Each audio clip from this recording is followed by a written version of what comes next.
Today on CityCast DC, we're rounding up some of DC's biggest stories today.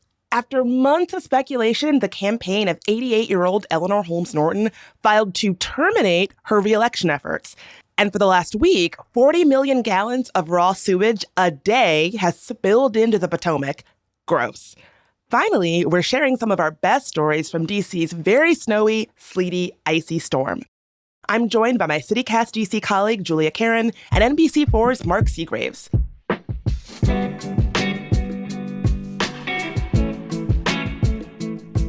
Today's Tuesday, January 27th. I'm Bridget Todd, and here's what DC is talking about.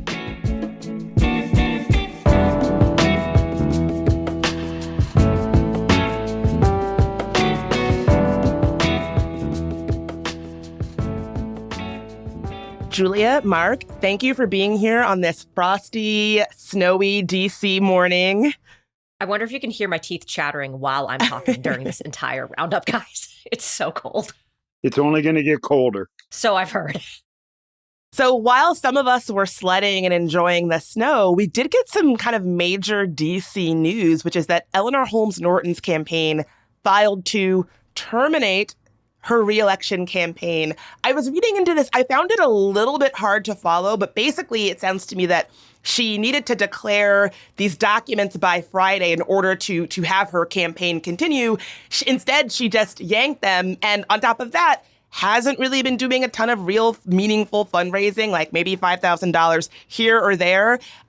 When I was reading about this, I wasn't totally sure what it meant. I said, they're reporting on this kind of weird. Mark, I'm hoping you can help me understand. But then I started reading all of these different tributes rolling in from folks like Mayor Bowser, Randy Clark, saying like, oh, what a great legacy. She's going out in style, da-da-da. She's done so much for DC. But her office, my understanding, still has not officially declared that she is not running. Can you help me make sense of this, Mark? What is going on? Yeah. So this is tragic, really. And this is not going out in style and certainly not dignified in the sense that she really is deserving of. This is a woman who is an absolute, legit civil rights icon who has served Congress for decades. And we don't know that she even knows that these campaign documents have been filed. You know, she did not file any of these herself. This was all done by people on her campaign. We honestly don't even know who. We assume Jackie Pelt. We assume people like Donna Brazile, who are close to her, are having some input in this. But we don't know. But what we do know is that Delegate Norton didn't go down and file these papers for herself. As you correctly said, we have not heard anything from her or her office. We've gotten a few press statements from her office about typical day-to-day legislative stuff having nothing to do with her personally or her campaign. So one, yes, it does look like she will not be running for re-election. I broke the story last week that sources close to her told me that they were not going to pick up petitions and that we should expect a statement from her shortly. Then the next thing we saw was the reporting that she had, that her campaign had filed these official documents with the Federal Elections Commission to end her campaign. As you pointed out, which there was a deadline coming up that kind of forced them to do that. So that all points to that she won't be on the ballot, that she won't be officially running. But we have not heard from her office, her congressional office, from her campaign has not issued anything. No one has gone on the record. And we have not heard or seen for Eleanor Holmes Norton. This raises the question of, how is she doing? Take out politics completely. You know, this is a woman who we have rightfully described as our warrior on the Hill. This is a woman who I've covered for decades, who never had to show up with staff, who never needed talking points when she was going to give a speech or do an interview. You know, she is a sharp, intelligent, self-sufficient, strong individual. And now that all of this is happening and we haven't heard word one from her, raises the question just of how is she doing? Physically, emotionally, and mentally, does she even know that this is happening around her? These are all really serious questions, far beyond the politics of this. So this is not how she should go out. And then I would just say, and I believe Robert White was the first one out of the gate with a statement. Again, before we've even heard from the council member, from the congresswoman herself, you have all these people who are vying for her seat going out and saying, wishing her well and congratulating her on her career, when in fact there should be some concern. At least Brooke Pinto in her statement couched it with an opening line of, as we wait for the congresswoman to tell us what's happening, here's how I'm reflecting on this. But everyone else, as you said, from Randy Clark to the mayor, putting out these statements when we really don't know how she's doing is just troubling, and it is not dignified, and she is deserving of so much more. And I know the people around her want, at least some of the people I talk to, want the best from her. We expect and have been told to expect some kind of a statement, possibly even a video statement from her. Which now kind of feels more like it would be a proof of life rather than, an actual statement confirming what we seem to already know. This is just horrible. And somebody who has covered her, I was the one who broke the story months ago about the police report that indicated she had been taken advantage of, and the officer reporting that he thought that she might have some competency issues.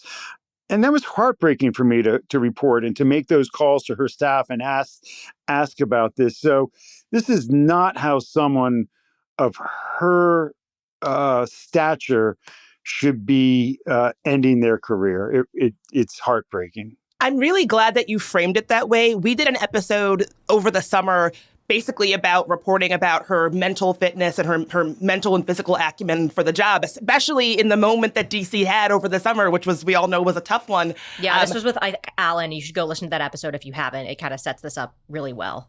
Exactly. And I will say I have a lot in my personal life. I have a lot of experience with navigating this. As people in your life, your loved ones get older, you start asking questions of like, are they okay? It sucks. It's complicated. But one of the things that was kind of drilled into my head is you really need to look out for personality changes, right? So if someone in your life has always been one kind of way for decades and decades, and then all of a sudden they're another kind of way, that's the big red flag. And looking at Eleanor Holmes Norton's career, as you said, Mark, she's known for being a fiery speaker, right? She's known for being the kind of person who doesn't need a lot of aides around her and things like that. And so if we're seeing that kind of shift, in my understanding, that's the red flag. If she had always been the kind of person who was showing up this kind of way, and that was just a continuation, fine. But that's not really what we're seeing here. No, it's not. And yes, I think any of us, sadly, as a country, we do not age well. Anyone who is having to take care, certainly my generation, having to take care of our parents and seeing how just our system is and how our country does this, we don't age well as a country. It's embarrassing and it's unfortunate. But you're right. A lot of us have seen this in our personal lives with family or friends who, exactly what you just described, Bridget, this decline that we should be, noticing these red flags, these warning signs. And, with Norton, we've seen it. We've seen how she's been frail. She's had to need help. We've seen her on, the dais in Congress talking some days, somewhat incoherently, other days right on point. There was one time she was reading from a statement, and it just seemed like she was struggling with that. So you're right. There have definitely been warning signs leading up to this, which is all the more reason, to look at this not from a political standpoint, but from just a human standpoint of, how is this woman who has dedicated her life to making this country a better place, and particularly Washington, D.C. a better place. How is she? Is she being cared for? Is she okay? These are legitimate questions to be asking at a time like this. I kind of want to come around to, Mark, you had mentioned that she's been this fighter on the Hill. She's represented D.C. most of her adult life. When it comes to her leaving this way, what kind of legacy do you think that leaves for her? This is the opening paragraph of the finish. It's like Mayor Bowser, right? She's trying to define her legacy right now. 10 years as mayor, COVID, civil unrest, all the things that she has done. And the opening graph to her legacy is going to be Donald Trump, right? And the fact that she chose not to run again and finish the fight. And that's, and that's not the whole story with Mayor Bowser. Obviously, it's barely even scratching the surface. Well, the same thing with Eleanor Holmes Norton. This is going to be the lead paragraph. This is, the way it ends is the lead paragraph when you're talking about somebody's legacy. And so it's just unfortunate because this is a woman long before she came to D.C. This is a woman, an African American woman with a huge afro standing before the Supreme Court representing the Ku Klux Klan. Right? I mean, that in and of itself are the things that movies are made of, right? The last person to ever see Medgar Evers alive, as far as we can tell, the great civil rights leader who was assassinated. The on and on. Um, her legacy extends far beyond just Washington, D.C. She is a national icon in the civil rights movement and beyond. And deserves so much better than this conversation that we're forced to have today. So I know we have a lot of challengers in the race. You mentioned Brooke Pinto, Robert White. What is the current state of the race? So look, they're off and running, and they had been off and running long before Delegate Norton or whoever around her made this decision. She was going to face stiff competition if she did run. If she does run, it obviously doesn't look like she will. So you've got two members of the D.C. Council, Brooke Pinto and Robert White, running. They're both pretty well known. They're both going to raise a lot of money, and they are both out there and at it and now collecting signatures on their petitions. You have several other less well-known candidates. I'm not going to get into a list because I'll inevitably miss somebody and then I'll start getting calls. But you have people, DNC types. You have people from her office. You have other people around who have been part of DC politics for years. So it's going to be a crowded field of a lot of very qualified people who are hoping to take this seat. It's the first time this seat has been competitive in decades, really, since she took that seat in the 90s. And so, again, as I've been saying, this is going to be and already is the craziest election cycle in the history of DC home rule, bar none. Nothing has come close and nothing will. And this is just one more twist in what we're going to be seeing as far as special elections and vacancies and turnover and everything else that we're in for over the next 6+ months.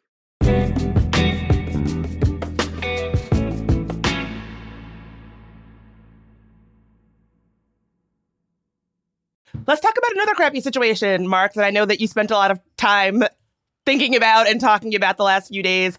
That is the fact that we had 40 million gallons of raw sewage a day blowing into the Potomac since last week. It's a story that it was on my radar, but for as big of a deal as this is, I haven't really seen it a lot of places. What's going on? Yeah, this is something that a lot of us relate to getting to. I don't know if you saw my report, but my frustration with the district government's response really steamed over when I was interviewing Kevin Donahue and Clint Osborne, the DC city administrator and head of HCMA. So what you had was a week ago, you had a break in this interceptor. It's called an interceptor. It is a massive underground tunnel that runs from Dulles Airport down to Blue Plains in D.C., carrying 60 million gallons of raw sewage a day to the treatment facility. For some unknown reason, and it doesn't matter, they'll figure it out at some point, that interceptor ruptured right along the Clara Barton Parkway at Lock 10 of the C&O Canal. This is just below where the 495 bridge crosses over the Potomac River.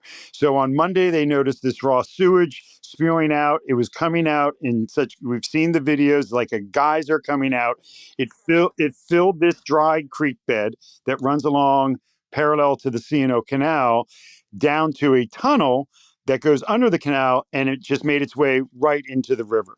So by the most conservative estimates, at least 40 million gallons a day of raw sewage. It could be as much as 60 million gallons, but we know so far hundreds of millions of gallons, even by DC Water's estimate, hundreds of millions of gallons of raw sewage have been pumped into the Potomac River. Now, the good news is that this happened below the two major intake valves for our drinking water. There is one third intake valve at Little Falls that is below this, but they've shut that down. They're not using it. They can rely on the two at Great Falls to get the water. So our drinking water, as far as we know, has not been impacted. That's great news. The rest of the environmental impact is an absolute disaster, and we're seeing fish kills. We haven't gotten the test results back from the DC Potomac Riverkeeper, who has taken test samples in both Maryland and DC along the river to see how high the E. coli levels are in that river. But look, the response by our government officials, the federal, Maryland, and DC, has been lacking. They've been very much relying on DC Water to tell them what is going on. And we know from my interview with Kevin Donahue, who said on camera to me last week that it had been contained when it absolutely had not been contained. Then the DC government, the Bowser administration, put out a press release to me, again, saying it had been contained when in fact it was nowhere near being contained. What accounts for that? We do not know yet. All I know is that the district government tells me, the Bowser administration tells me that that's what they were being told by DC Water. And you saw me lose it with these guys. I aired it on TV because they kept saying, oh, it's a Maryland problem. It's a Maryland problem. I'm like, do you not know the river flows downhill into the district? And it's just a mile or so above the DC line. And DC Water is an agency that answers to the district government. So this is very much a DC problem, a Maryland problem, and a federal problem. Even when the Park Service issued their first statement to me, all they said was they wanted the public to be aware that there was heavy construction going on at Lock 10. They made no mention of the environmental impact or that it's not safe to go near the water. But you should not be going anywhere near that water. If this had happened in the summertime, they would have shut down the river to recreation. No doubt they would have had to. This could turn out to be the largest sewage spill in U.S. history. It certainly seems to be the largest environmental disaster in our region that we can think of, particularly when it comes to the river and raw sewage. So if it had not been for the blizzard and Greenland and Minneapolis and everything else that is distracting the news, that that is making its way to the top of the newscast, this would have been national news. Now, the Washington Post has now reported on it. The New York Times has now reported on it. The good news is that DC Water says that they do have their bypass system in place. And the plan is that they would divert the sewage into the canal, which is dry and empty. So they will divert it into the canal at Lock 10, and that could fill up the canal all the way back up as far as Lock 14, where they would store this raw sewage until the pipe and the interceptor are repaired, and then they would pump it back into the system. So that's the long-term plan, and they do have those pumps now working. It is unclear how much of the sewage is being captured. DC Water now says, as of Sunday, the majority of the sewage that was going in the river is now going into the canal and is being contained. But still, this is far from being over, and sewage is still at some rate going into the river. And the question will be, like, what did our local governments do and how did they respond? And did DC Water intentionally mislead the public and governments? Because in no uncertain terms, the Bowser administration has told me that they were told last week by DC Water that it was contained, when in fact that was 100% incorrect. And as far as I know, as of this interview, neither the federal government, the state of Maryland, Montgomery County, or Washington, D.C. have done their own independent testing. As a matter of fact, one person from one D.C. agency told me they sent inspectors out and they didn't smell anything or see anything. So they determined that there was no issue. And I asked them where they went. And they said, well, they went to Chain Bridge. I'm like, well, the spill is up. It's just mind-boggling the feeble response that our local governments have had to this disaster. And I just can't stress how really, really bad it is. So my parents actually live near that area, near the Clara Barton Parkway, near that area where it has like that canal area. It's lovely to walk on, not maybe right now with the snow, but it's a great area to live in. And that's an area with a lot of wealthier Marylanders, Montgomery County people who move there specifically for like the beauty of the water, the school districts, all that stuff. Do we know like what the future of this is going to look like? No, but look, just what you described. People are still down there walking their dogs along the river, right? People are still recreating. Probably not today because of the snow, but prior to the snow, people were still down there. They hadn't closed it off and they hadn't put out public warnings or public notices. I think Prince George's County has now put out a notice to stay away from the Potomac River when you get down, to the river in that area, which is miles away from where this has.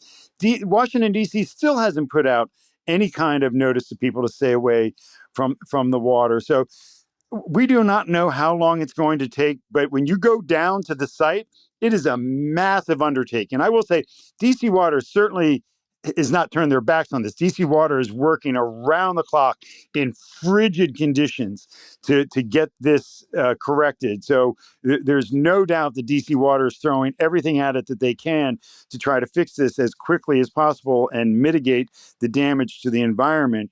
But we've already seen reports of fish kills along the Potomac. Who knows how long the sewage is going to have to be parked in the canal before the pipe is repaired and it can be pumped back into the system. Then it will be a determination of how it happened. I'm sure we'll hear about aging infrastructure underground. And then it doesn't seem like there's going to be any effort to do any kind of remediation in the river. And I'm not sure what they do with sewage. They're like, look, there's a lot of water. And this is one of the things that officials have been quick to point out. Even though 100 million, 200 million gallons sounds like a lot of sewage, and it is, compared to how much water flows through the Potomac River on a daily basis, so I think they're just hoping that nature will take its course and clean this out over time. But again, if this had happened in the summertime, it would have been so much worse and had such a greater impact than it does. But this is not a story that's going to be going away.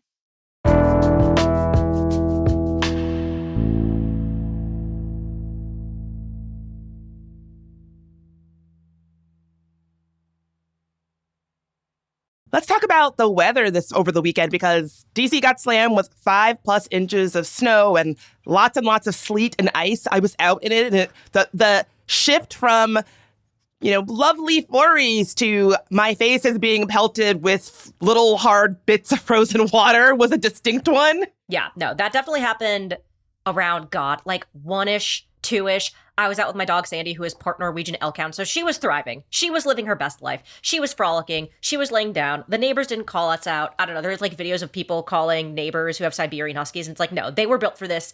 This is their time to shine. I turned into a human popsicle solely so my dog could have the best time.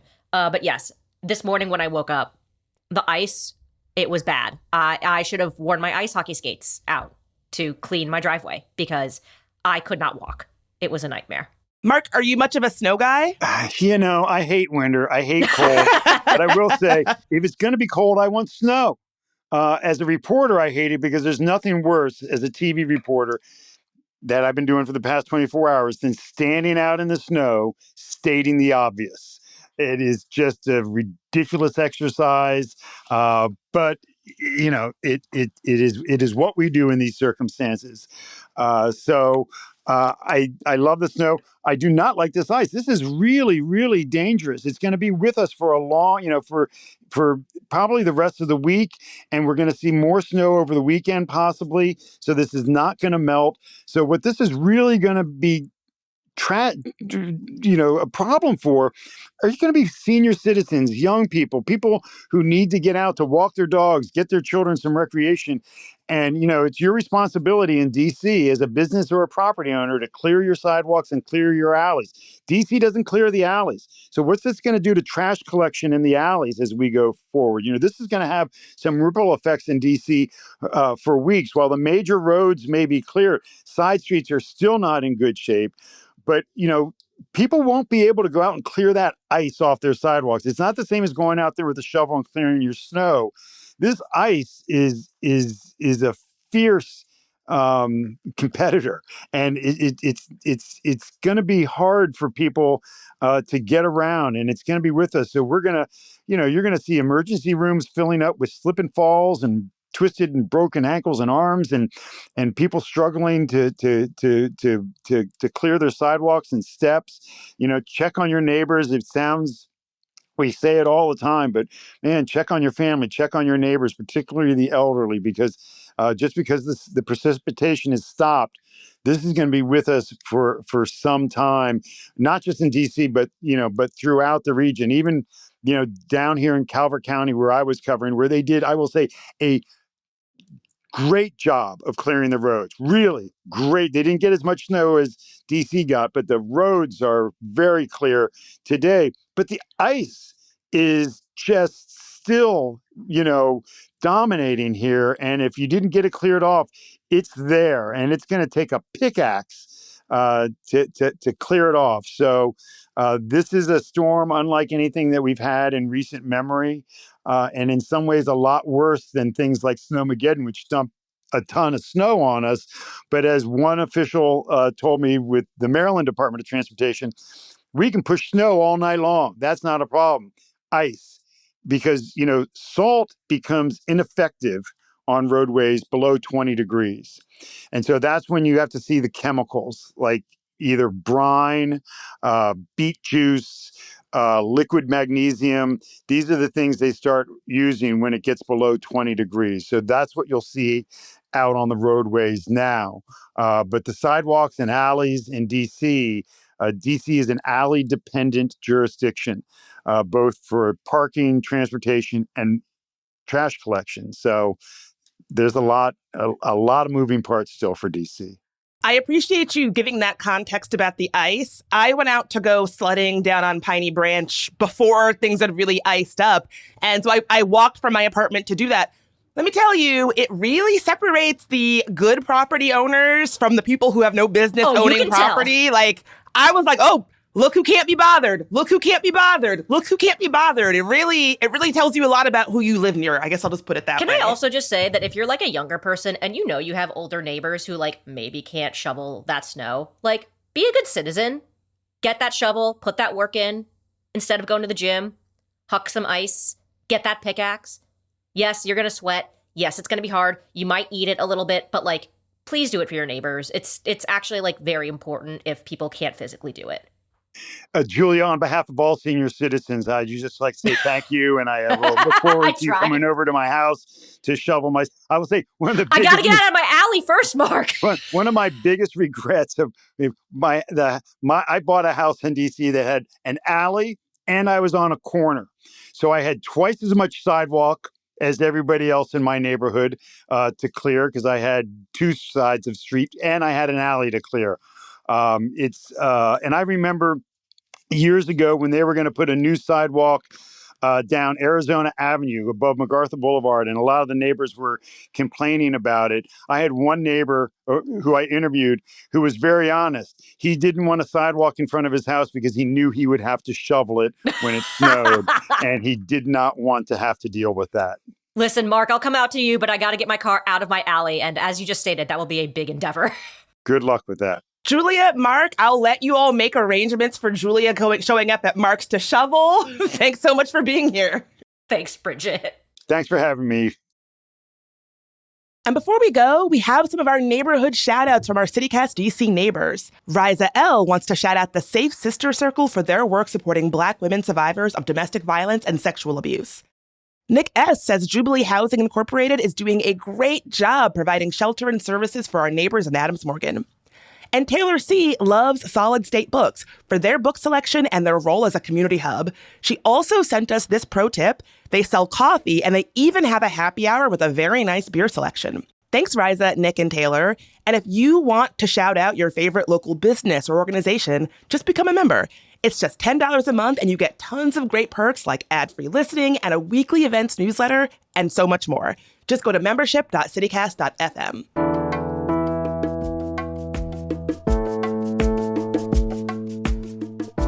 And that is all for today here on CityCast DC. And if you enjoyed the show, why not tell your friends next time you're all sledding or at a snowball fight together? We'll be back tomorrow morning with even more news from around the city. Talk to you then.